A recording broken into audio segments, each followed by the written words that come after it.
Subuh masih pekat ketika suara ayam jantan baru terdengar samar-samar di kejauhan. Di sebuah rumah sederhana di pinggiran kampung, seorang wanita paruh baya bangun dari tidurnya. Namanya Bu Aminah. Tubuhnya kurus, kulitnya legam karena sering terpapar teriknya matahari. Meski usia mulai menua, semangatnya tak pernah padam. Setiap hari, ia menyiapkan keranjang sayur untuk dibawa ke pasar. Hidup Bu Aminah tidak pernah mudah. Sejak suaminya meninggal ketika anaknya masih kecil, ia harus berjuang seorang diri membesarkan putra sematawayangnya, Rian. Dari menjual sayur, membersihkan rumah tetangga, hingga sesekali membantu di sawah, apa saja ia lakukan.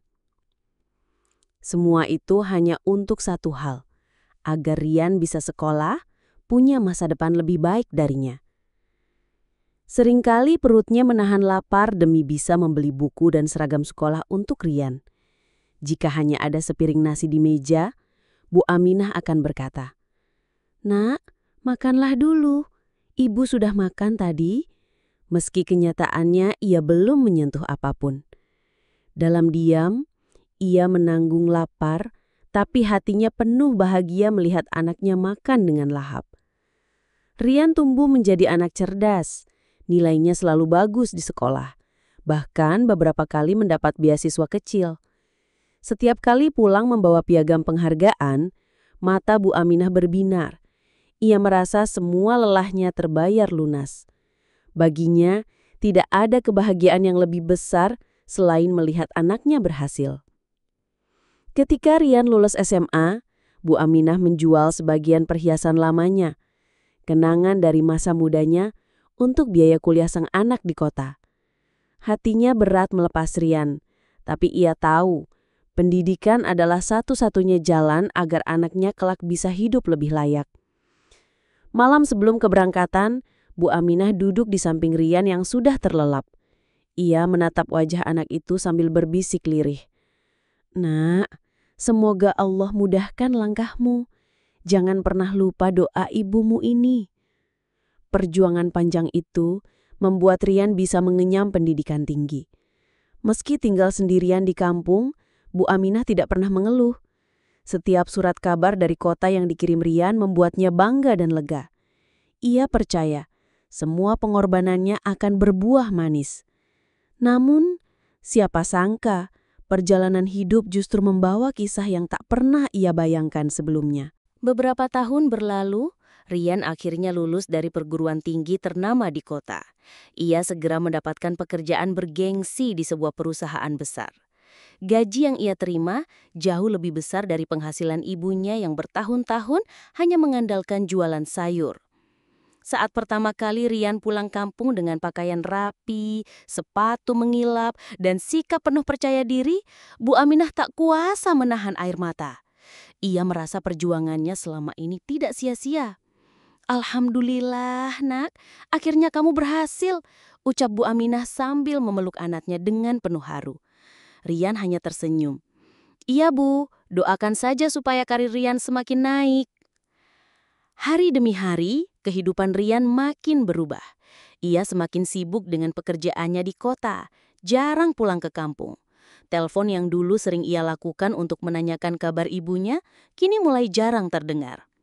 Awalnya Bu Aminah maklum, mengira anaknya sibuk. Namun di hatinya yang terdalam, ia merindukan perhatian sederhana dari putra sematawayangnya itu. Tidak lama kemudian, Rian menikah dengan seorang wanita cantik bernama Dinda yang berasal dari keluarga berada. Pernikahan itu cukup mewah meski Bu Aminah hadir dengan pakaian sederhana. Senyum ibunya mungkin tampak tulus, tapi di balik itu hatinya perih. Ia sadar di tengah kemewahan pesta, keberadaannya seperti sekadar formalitas. Sejak berumah tangga, perubahan sikap Rian makin terasa. Ia mulai menjaga jarak dengan ibunya. Bila Bu Aminah datang ke rumahnya di kota, ia terlihat canggung, bahkan sedikit malu. Dinda pun kerap memberi isyarat tidak suka jika mertuanya sering datang. Baginya, penampilan Bu Aminah yang sederhana bisa menurunkan citra keluarga mereka di mata tetangga kota. "Bu, Kalau mau datang ke rumah, kasih kabar dulu. Jangan tiba-tiba. Soalnya malu kalau ada tamu penting, kata Rian suatu hari, berusaha lembut tapi terdengar dingin di telinga ibunya. Bu Aminah hanya mengangguk. Senyum getir tersungging di wajahnya. Ia menunduk, menahan air mata. Dalam hatinya ia bergumam, "Nak, dulu rumah ini berdiri dari keringat ibumu. Kini untuk sekadar singgah pun aku dianggap merepotkan." Rian tak menyadari, sedikit demi sedikit, ia sedang melukai hati seorang ibu yang dulu rela menukar kebahagiaan hidupnya demi masa depan anaknya. Hari itu, Bu Aminah datang ke rumah Rian di kota tanpa memberi kabar lebih dulu. Ia membawa sebuah bungkusan kain berisi pisang rebus dan kue sederhana, hasil tangannya sendiri. Dalam benaknya, ia hanya ingin membuatkan makanan kesukaan anaknya, seperti dulu ketika Rian masih kecil. Sesampainya di rumah mewah itu, ia mengetuk pintu dengan hati berdebar. Tak lama, pintu terbuka. Dinda, menantunya, muncul dengan wajah terkejut, lalu perlahan berubah menjadi sinis. "Bu, kok datang tiba-tiba? Rian lagi sibuk. Lagian, kalau ibu sering-sering datang begini, tetangga bisa salah paham. Mereka pikir kita nggak bisa jaga citra keluarga," ucap Dinda dengan nada merendahkan. Bu Aminah terdiam. Senyum kecil berusaha ia paksakan. "Maaf, Nak. Ibu cuma mau ketemu sebentar sama Rian. Ibu bawain pisang rebus, makanan kesukaannya dulu." Saat itu Rian muncul dari dalam rumah, memakai kemeja rapi. Wajahnya tampak kesal. "Bu, sudah sering Rian bilang, jangan sering kesini tanpa kabar. Apalagi bawa makanan begini. Aku malu kalau ada tamu kantor datang, lalu lihat ibu datang dengan pakaian lusuh begitu." Kalimat itu menusuk jantung Bu Aminah. Ia menatap wajah anaknya. Anak yang dulu ia perjuangkan dengan air mata. Anak yang dulu ia dekap setiap malam meski lapar. Kini, anak itu dengan mudah melontarkan kata-kata yang mengiris hati. Tangannya yang keriput gemetar. Bungkusan kain berisi pisang rebus perlahan diturunkan. Matanya berkaca-kaca, tapi ia berusaha menahan tangis. Dengan suara bergetar, ia berkata lirih, "Maafkan ibu, Nak. Ibu hanya ingin melihatmu sebentar saja. Ibu tidak bermaksud merepotkan." Rian menghela napas panjang, lalu berkata dingin, "Lain kali kabari dulu, jangan tiba-tiba. Aku sibuk." Dengan langkah gontai, Bu Aminah berbalik meninggalkan rumah itu. Udara kota yang panas tiba-tiba terasa menyesakkan. Di sepanjang jalan, air matanya mengalir deras.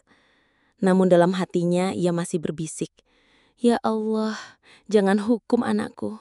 Berikan dia kebahagiaan meski hatiku hancur." Hari itu, Bu Aminah benar-benar merasakan luka terdalam. Bukan karena kemiskinan, bukan karena lelah bekerja, tapi karena dihina oleh anak yang paling ia cintai. Malam itu, suasana kampung begitu sunyi. Hanya suara jangkrik yang terdengar bersahutan. Di dalam rumah sederhana yang berdinding kayu, Bu Aminah duduk di atas sajadah usangnya. Matanya sembab, masih tersisa bekas tangis siang tadi. Hatinya perih terkenang ucapan Rian, tapi kedua tangannya tetap menengadah ke langit. "Ya Allah, jangan salahkan anakku. Jangan hukum dia karena kebodohannya. Ampuni dia. Bahagiakan dia di dunia dan akhirat," bisiknya lirih. Setiap malam, doa yang sama terus terucap. Meski hatinya terluka, Bu Aminah tak pernah berhenti mendoakan kebaikan untuk Rian. Baginya, seorang ibu sejati tidak akan pernah tega mengutuk anak kandungnya sendiri, meski anak itu sudah melukainya berkali-kali. Tetangga dekat rumah sering melihat Bu Aminah termenung di teras sendirian. Kadang ia memegang foto lama Rian saat masih kecil, tersenyum polos dengan seragam sekolahnya. Air mata Bu Aminah jatuh, bukan karena menyesal, tapi karena rindu. Anakku yang dulu selalu memelukku, Kemana perginya dirimu yang dulu begitu manis? Gumamnya dalam hati. Di pasar, saat berjualan sayur, tetangga sering menanyakan kabar Rian yang kini sukses di kota. Dengan senyumnya dipaksakan, Bu Aminah selalu menjawab, "Alhamdulillah, dia baik-baik saja. Doakan semoga hidupnya semakin lancar." Ia tak pernah bercerita bagaimana sebenarnya anaknya memperlakukannya. Ia hanya menutup rapat luka hatinya agar tak seorang pun tahu. Kadang, ketika malam makin larut dan tubuhnya kelelahan, Bu Aminah teringat masa lalu. Bagaimana ia dulu menahan lapar, menjahit baju lusuh Rian agar terlihat layak, atau berlari ke sekolah hanya untuk mengantarkan bekal. Semua kenangan itu seolah kembali hadir, menguatkan hatinya untuk tetap sabar.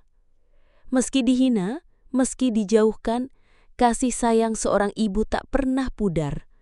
Justru semakin keras anak menjauh, semakin kuat pula doa Bu Aminah dipanjatkan. Ia percaya Allah Maha membolak-balikan hati manusia. Suatu hari nanti, Rian pasti akan menyadari betapa besar cinta ibunya.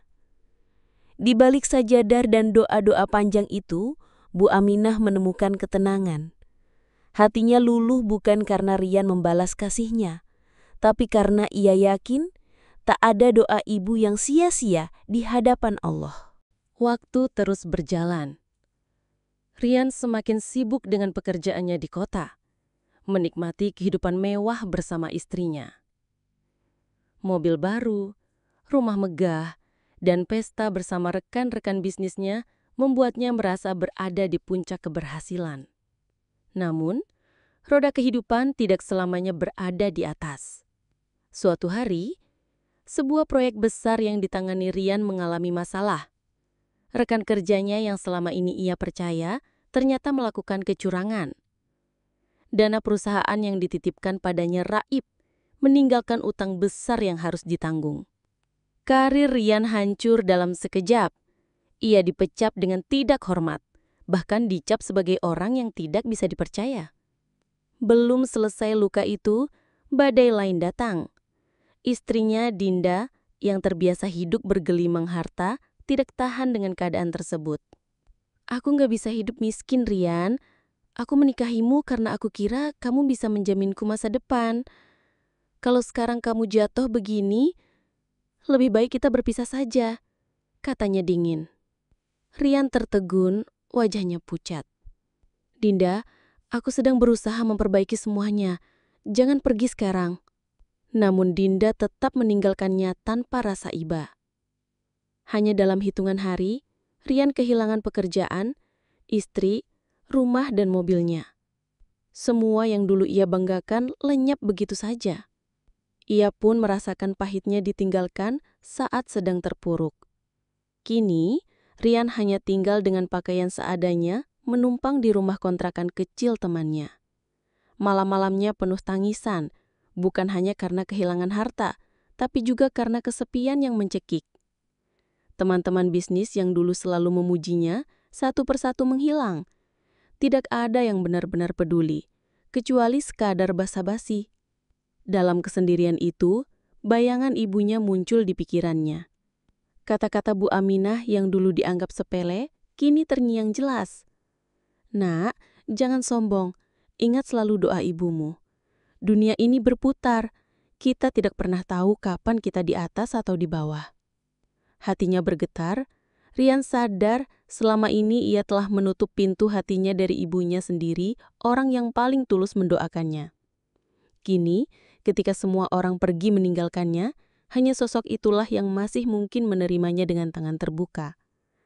Malam itu, dengan wajah penuh penyesalan, Rian memutuskan ia harus pulang. Ia harus menemui ibunya, apapun yang terjadi. Langkah Rian gontai ketika ia menyusuri jalan setapak menuju rumah kecil di kampung. Hatinya berdegup kencang, penuh rasa takut sekaligus rindu. Pakaian lusuh yang melekat di tubuhnya kontras dengan kenangan masa lalu ketika ia pulang dengan gagah berbalut jas rapi. Kini, Ia hanyalah seorang lelaki yang kehilangan segalanya. Kecuali satu, harapan bahwa ibunya masih mau menerimanya. Ketika pintu kayu tua itu diketuk pelan, terdengar suara lirih dari dalam. "Siapa ya?" Rian tercekat. Itu suara yang paling ia rindukan.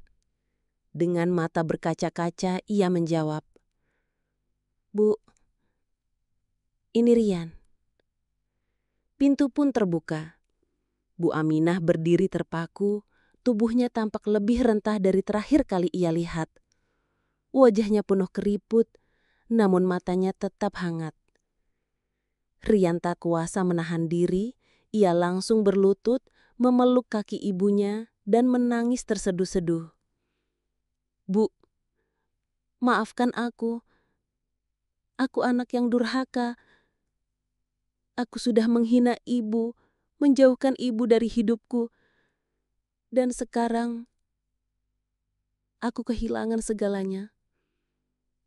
Bu, hanya ibu yang aku punya," ucapnya sambil terisak. Air mata Bu Aminah pun jatuh. Dengan tangan gemetar, ia mengusap kepala putranya. "Nak, sejak dulu ibu sudah memaafkanmu. Tidak ada luka di hati seorang ibu yang lebih besar daripada cinta untuk anaknya. Bangunlah, jangan menangis begitu. Selama ibu masih ada, rumah ini akan selalu terbuka untukmu." Pelukan itu menjadi saksi betapa besar kasih sayang seorang ibu. Tidak peduli seberapa dalam luka yang ia terima, hatinya selalu lapang untuk memaafkan. Rian menangis di pelukan itu, menyadari betapa bodohnya ia telah mengejar dunia dan melupakan satu-satunya orang yang paling tulus mencintainya. Hari-hari berikutnya, Rian berusaha bangkit kembali. Ia membantu ibunya berjualan sayur di pasar, pekerjaan yang dulu dianggapnya rendah.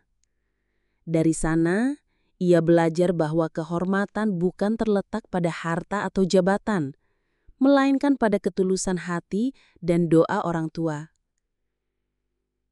Setiap kali sujud, Rian kini menangis lebih lama, memohon ampunan kepada Allah dan berterima kasih karena masih diberi kesempatan untuk menebus kesalahannya.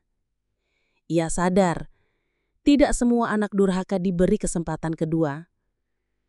Dan di setiap akhir doa, ia selalu berbisik, "Ya Allah, panjangkan umur ibuku, berikan kesehatan padanya, karena tanpa dirinya, aku bukan siapa-siapa."